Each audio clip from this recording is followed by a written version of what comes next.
Last but not least, it was time to try out a John Wick fan favorite.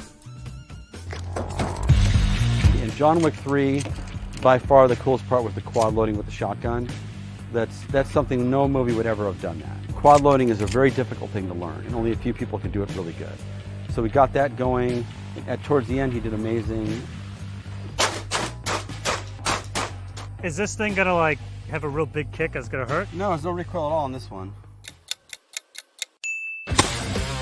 Now, that guy, little guy.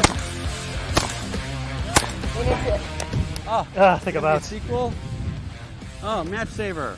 He set me up. All right. Oh, that's what that last one was for. Yeah, the match saver. Awesome. Good job. All right. Thank you very much. Yeah. How come those guys didn't fall down? They did, but they came back up. Okay, thank you. Yeah, I'll finish them off. I love this habit you have of being like, let me take care of that thing. And you're walking around the house like, let me get the lights, kapow. Pretty much.